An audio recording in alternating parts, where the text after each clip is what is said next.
Hoy vamos a ver el tema 9 del programa. Se trata de la inducción magnética, que corresponde al capítulo 29 de la bibliografía, en donde vamos a estudiar el fenómeno de inducción magnética, como dice el título. Básicamente, el concepto fundamental es el conocimiento y la aplicación de la ley de Faraday o la ley de Lenz-Faraday, porque son leyes complementarias, para determinar la fuerza electromotriz inducida. Ya llegando al final del capítulo, lo que vamos a hacer es determinar de qué manera esta fuerza electromotriz inducida está asociada a un campo eléctrico variable, obviamente inducido,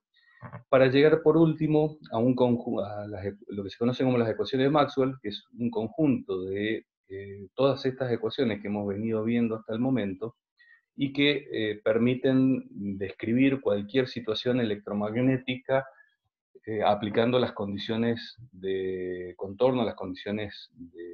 de frontera adecuadas. En el caso digamos, de la unidad que estamos viendo hoy, la inducción electromagnética se basa en los estudios y en las leyes que fueron enunciadas por Faraday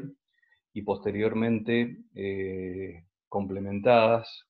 con las observaciones de Lenz, que llegaron a, digamos, conclusiones muy parecidas, entre ellos, de las cuales la de Lenz fue la más acertada en cuanto a la definición completa del fenómeno. En este caso, las aplicaciones que hay son infinitas. Hoy en día las vemos cotidianamente, inclusive ni siquiera les prestamos atención, pero fundamentalmente es lo que hoy aplicamos para todo lo que tenga que ver con motores eléctricos, generadores, transformadores, etcétera, que se fundamentan en la implementación y aplicación de esta relación entre campos eléctricos y fuerza electromotriz inducida.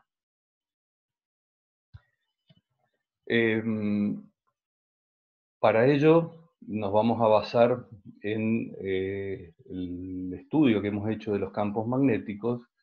con una pequeña variación en donde ahora ya no vamos a considerar, como hemos venido viendo hasta ahora, que los campos magnéticos son estáticos, o lo que conocíamos o estudiamos como magnetostáticas, sino que se requiere que estos varíen en el tiempo, o sea, que tengan algún tipo de variación en alguno de los aspectos, ya sea en su dirección, sentido o en su magnitud. En este caso, vamos a ver que eso está asociado con un campo eléctrico que también comparte estas características, o sea, que son campos eléctricos variables en el tiempo. Y bueno, por último, como dijimos, vamos a resumir todo este conocimiento del electromagnetismo en 4 ecuaciones fundamentales, que son las que unificó Maxwell, más un pequeño aporte que hizo él, que me permiten, como les decía, describir cualquier fenómeno electromagnético que pudiéramos existir. Todo este estudio empezó hace menos de 200 años, o sea que imagínense que en este muy breve tiempo, lo que hemos avanzado tecnológicamente. La mayoría de estas observaciones y la publicación de los documentos fue en la década de 1830, en donde Faraday y Henry fueron los primeros que realizaron estos experimentos con una fuerza electromotriz inducida magnéticamente. Lenz, por otra parte, complementó un poco más tarde estas observaciones. ¿En qué se consistían? Muy resumidamente, porque fueron muchas y muy amplias y abarcaron distintos aspectos, pero en particular, en el tema que nos ocupa hoy, y de manera simplificada, lo que realizaron fueron experiencias con imanes permanentes y bobinas de conductores. Para ello vemos el ejemplo que tenemos en el dibujo de arriba, en donde hay una bobina, un alambre bobinado, que está conectado a un indicador que nos permite medir la intensidad de la corriente eléctrica, y tiene la particularidad de que nos permite también determinar el sentido de la corriente eléctrica, o sea que su cero va a estar en el centro y nos va a permitir observar desviaciones de la aguja hacia uno y otro lado en función del sentido de la corriente. Y por otro lado, un imán permanente que en principio lo vamos a mover, por ejemplo, acercándose a este bobinado, como vemos en la imagen que está más abajo a la derecha. En este caso, cuando lo acercamos, vemos que existe un desvío de la aguja en un sentido, y cuando movemos el imán en sentido contrario, o sea, lo vamos alejando, se produce un desvío en el sentido opuesto. Mientras que cuando el imán, ya sea que esté lejos o cerca, permanece inmóvil, no observamos ningún tipo de movimiento en la aguja, o sea, no se registra una corriente eléctrica.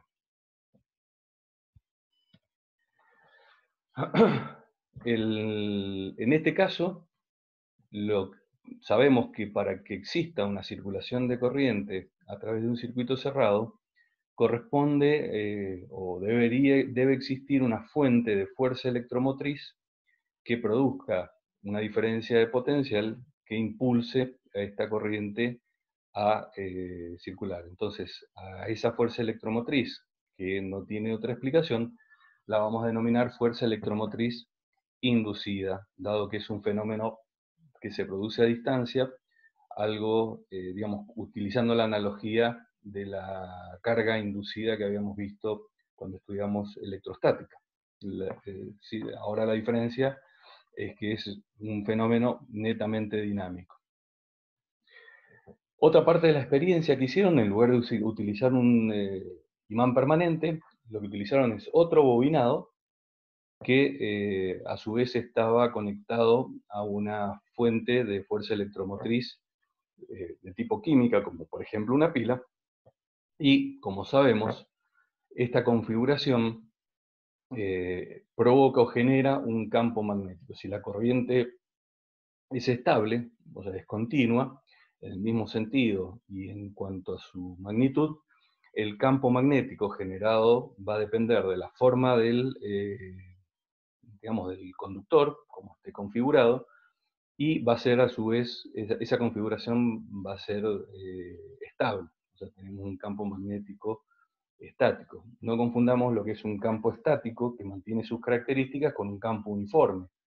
Recuerden que cuando hablamos de uniforme quiere decir que todas sus características en cualquier región del espacio son iguales. Un campo estático cambia de dirección, sentido y magnitud en el espacio, pero en cualquier instante de tiempo, en la misma posición relativa, va a mantener sus características. Esta es la diferencia de un campo estático.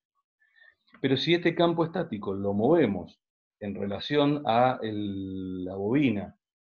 que estuvimos utilizando en la experiencia anterior, observamos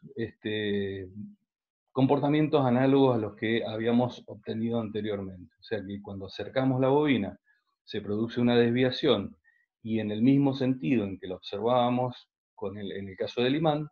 y cuando lo retiramos se produce un desvío de la aguja, un movimiento de la aguja en sentido contrario,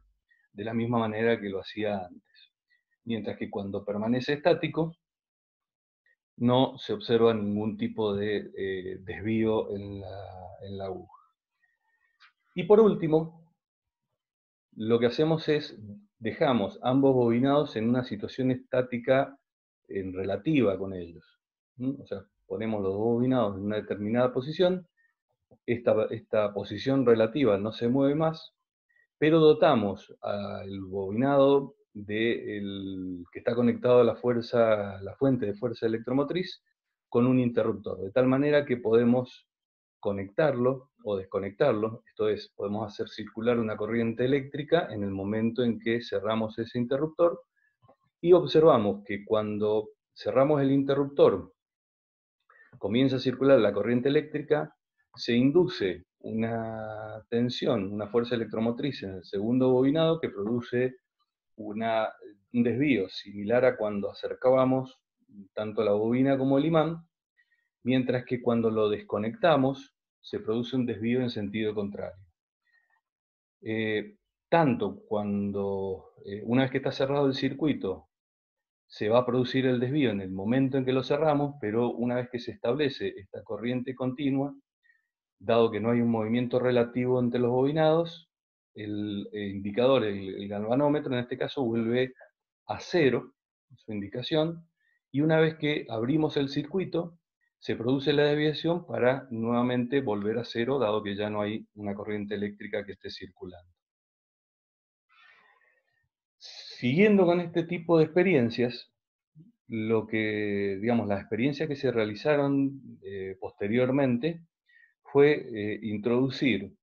una bobina, bien, o sea, esto es un alambre arrollado de manera apretada dentro de un campo magnético, y en este caso sí consideramos que ese campo magnético es uniforme en la región del espacio bajo estudio, y de tal manera que digamos que lo podemos encender o apagar a este campo magnético, ya que es producido por electroimanes. Esto son, digamos, bobinas dispuestas de manera de que el campo en ese espacio sea uniforme. De tal manera que no hay una circulación o mejor dicho, no hay un campo magnético cuando el equipo está apagado, y por lo tanto eh, no vamos a observar variaciones sobre la bobina que está ubicada en esa región del espacio. Mientras que al momento de activar este electroimán, el campo magnético pasa de ser cero a tener un determinado valor, dirección y sentido, y se observa que hay una desviación en la aguja de manera eh, similar y en el mismo sentido que lo habíamos observado anteriormente, tanto cuando acercábamos el imán, la bobina, o cuando encendíamos el circuito. ¿Mm? Una vez que está establecido este campo, tenemos la posibilidad de manipular esta bobina, y lo que hacemos es, en principio, la comprimimos, o sea, la apretamos de tal manera que el área efectiva de la espira se reduce. En ese caso, observamos una desviación de la aguja, pero en el sentido contrario en la que se estableció cuando encendimos el campo magnético. Recordemos, otra cosa que me olvidé decirles, es que una vez que encendemos el campo magnético, se va a producir la desviación, pero si no volvemos a tocar más nada, el indicador vuelve o retorna a cero. Si ahora, digamos, una vez que habíamos apretado la bobina, la soltamos, vuelve a su forma habitual, aumentando su superficie o su área transversal al campo magnético, vamos a tener un desvío como si hubiéramos encendido o estuviéramos acercando otro campo magnético. Una vez que la bobina retorna a su forma habitual, digamos, este sistema queda estático, el indicador vuelve nuevamente a cero. Ahora lo que hacemos es, sin deformar la bobina, la hacemos rotar respecto de un eje, de tal manera que la superficie enfrentada con el campo magnético varía en función del ángulo de giro. De tal manera que vemos un desvío, como si hubiéramos disminuido el campo magnético, alejando el imán, hasta el punto en que si la bobina queda perpendicular, o sea, el plano de la bobina queda paralelo a las líneas de campo magnético, en ese caso,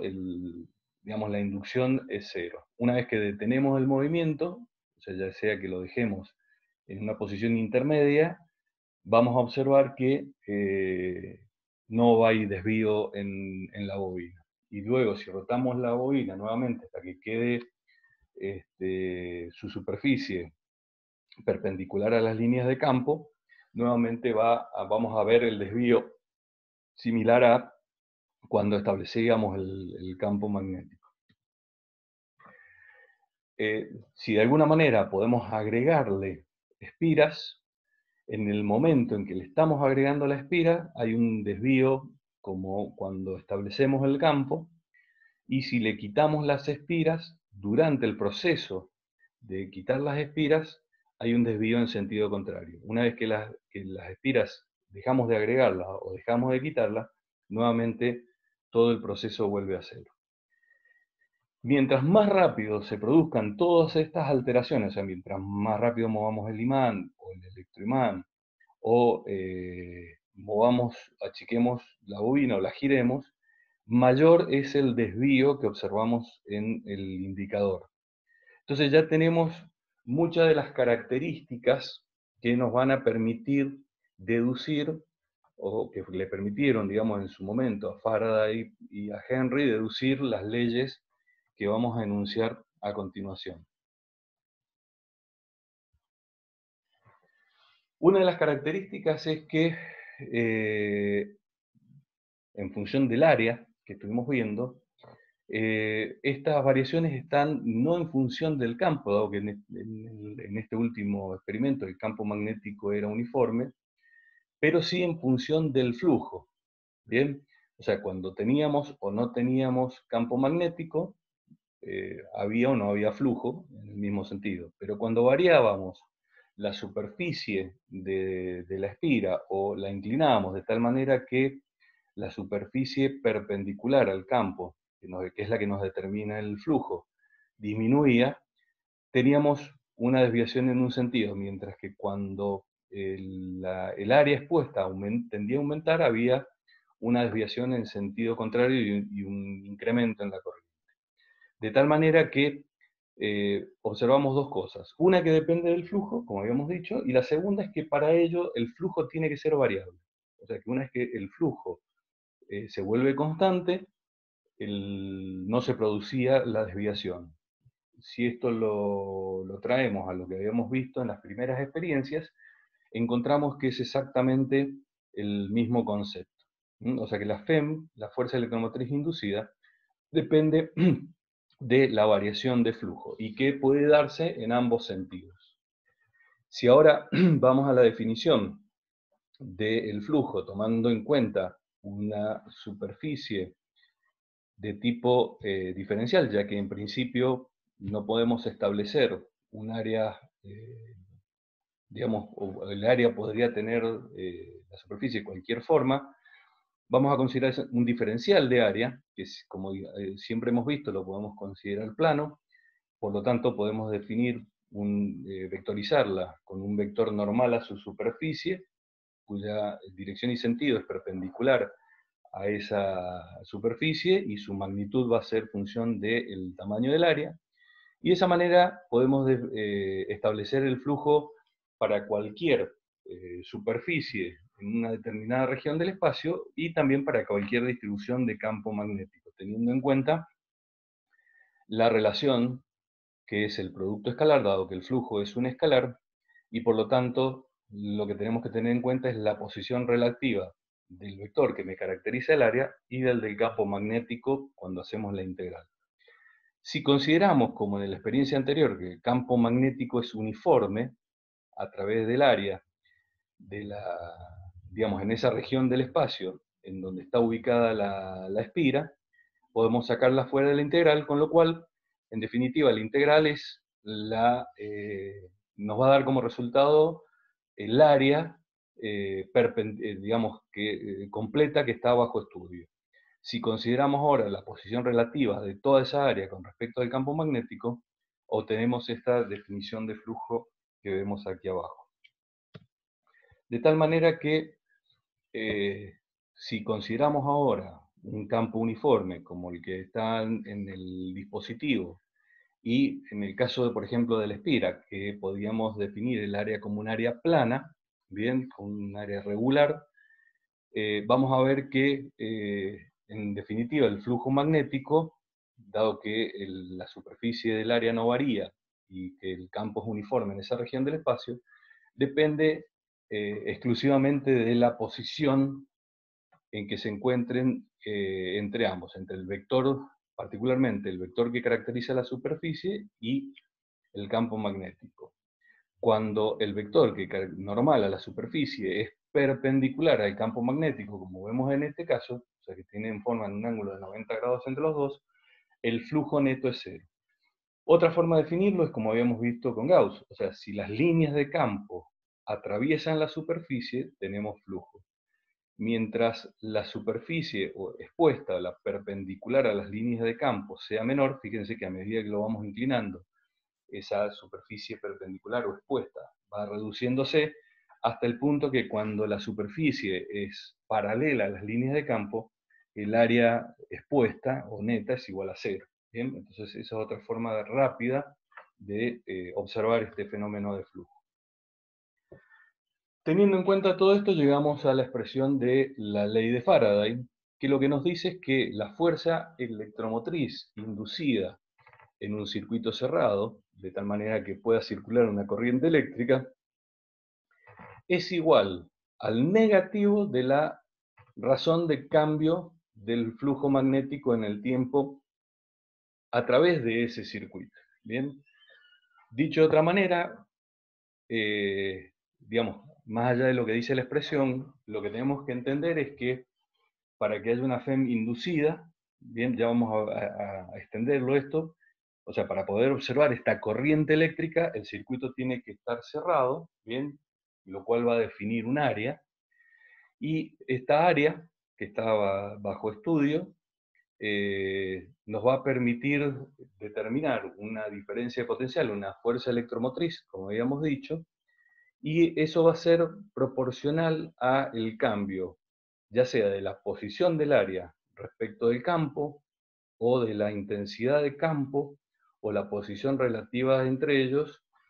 en un determinado instante de tiempo. Una vez que cesa, o sea que esto se estabiliza, bien, la fuerza electromotriz inducida va a ser cero. Si el cambio se produce en sentido contrario, vamos a tener una fuerza electromotriz, dado que la razón, bien, o la derivada, la pendiente, si lo vemos desde el punto de vista gráfico, cambia de signo, ese signo va a hacer que se invierta el sentido de la fuerza electromotriz. Ya más adelante vamos a ver qué significa este signo negativo en particular. Entonces, lo que teníamos que hacer era definir una dirección positiva para el vector del área. Bien, esto va a ser la referencia. ¿Cómo lo hacemos? Nuevamente es una convención, vamos a determinar que una de los lados de esa superficie va a ser positivo y en ese caso el vector normal, que es la dirección, nos va a tener las dos características. Y la superficie total va a ser la tercera, que es su magnitud. Una vez que tenemos las direcciones y los sentidos del vector, digamos, del área vectorizada y del campo magnético, podemos determinar tanto el valor del flujo como su signo. ¿Mm? Recordemos que si ambos vectores están en la misma dirección o tienen componentes en la misma dirección, el flujo va a ser positivo, pero si están invertidos, bien, o sea, tienen componentes normales en direcciones opuestas, el flujo va a ser negativo. Y, o dicho de otra manera, si las líneas de campo atraviesan la superficie en el mismo sentido en que tenemos el vector del área, el flujo es positivo; si lo atraviesan en sentido contrario, el flujo es negativo. Una vez que tenemos establecido el sentido del flujo, vamos a determinar cuál es la razón de cambio o el signo del cambio, si es creciente o decreciente. Una vez que tenemos determinado todos estos parámetros, ahí podemos determinar el sentido de la FEM. Quiere decir que si aplicamos la regla de la mano derecha, teniendo en cuenta como referencia la dirección normal, el vector normal del área, y el sentido del flujo en función del campo magnético, que en este caso me daría positivo, bien, y A su vez, la razón de cambio es creciente, o sea que también es positiva. Aplicamos la regla de la mano derecha y la fuerza electromotriz vemos que está en sentido contrario. Bien, ahí es la aplicación del signo negativo que habíamos visto anteriormente.